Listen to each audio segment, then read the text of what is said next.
আজকের রেসিপিতে থাকছে গরুর কলিজা বোনা। এই যে আমি প্রথমে কলিজাগুলো ছোট ছোট করে কেটে নিয়েছি। আমি আমার পছন্দ মতো কেটে নিয়েছি, যে যার মতো করে কেটে নিতে পারবে। এরপরে আমি গরম পানি ফুটিয়ে নিয়েছি। ফুটানো পানিতে আমি 5 মিনিটের মতো ভিজিয়ে রেখেছি কলিজাগুলো। কলিজার থেকে অনেক ময়লা রক্ত বের হয়, এই কারণে ফুটানো পানিতে ভিজিয়ে রাখতে হবে 5 মিনিট। অনেক ময়লা, দেখেন অনেক ময়লা বের হয়েছে। এর থেকে চুবাইয়ে নিলে, পর্যাপ্ত পরিমাণে গরম পানি দিয়ে আমি চুবিয়ে রেখেছি। এখন একদমই পরিষ্কার এবং আবার ঠান্ডা পানি দিয়ে ধুয়ে নিয়েছি। এই তো ঠান্ডা পানি সব কিছু রেডি করে নিলাম। এখন চুলায় বসাবো।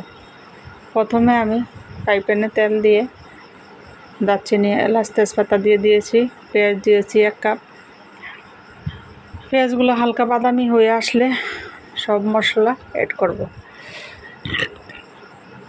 দিয়ে দিব আদা বাটা 1 চামচ, দিয়ে দিব রসুন বাটা 1 চামচ, দিয়ে দিব কাঁচামরিচ বাটা 1 চামচ। এই মশলাগুলো একটু নেড়ে চেড়ে ভেজে নিব।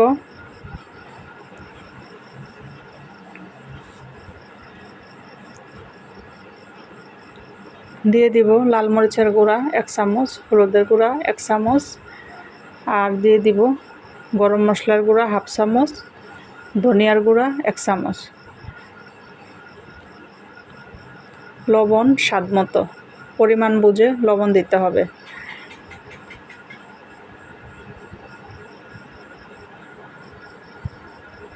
এখন 1 কাপ পানি দিয়ে আমি মশলাগুলো ভালোভাবে কষিয়ে নেব। যে যেখান থেকে ভিডিওটা দেখছেন সবাইকে অসংখ্য ধন্যবাদ। আমার ফুল ভিডিওটা সবাই দেখবেন। সুন্দর করে ধুয়ে এবং পরিষ্কার করে নেওয়ার পরে রক্ত এবং যত ময়লা থাকে সবগুলো গরম পানির সাথে চলে যায়। তখন রান্না করলে আর কালো হবে না, কালারটা খুবই সুন্দর আসবে। আমার মশলাটা দেখেন অনেক সুন্দর হয়েছে এবং উপরে তেল বেশি উঠলেই বোঝা যাবে যে মশলাটা কষানো হয়ে গিয়েছে।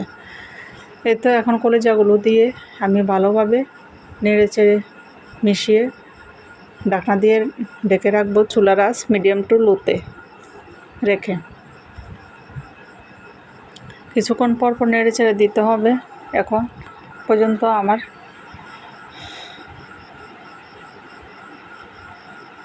কলিজাগুলো আমি নেড়ে চেড়ে কষিয়ে নিতেছি ভালোভাবে।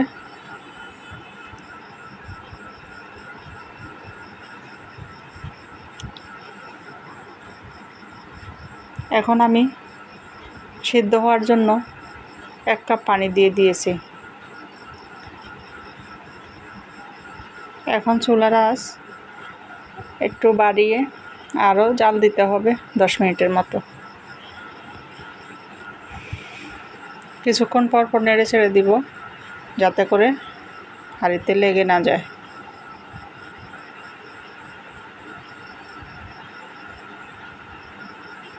আমার রান্না যদি একটু ভালো লেগে থাকে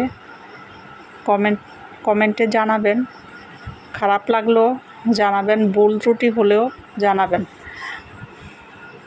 এই তো রান্নাগুলো খুবই সুন্দরভাবে আমার কালার সব কিছু ঠিকঠাক মতো আমার পছন্দ মতো হয়ে গিয়েছে। আল্লাহ হাফেজ, ভালো থাকেন।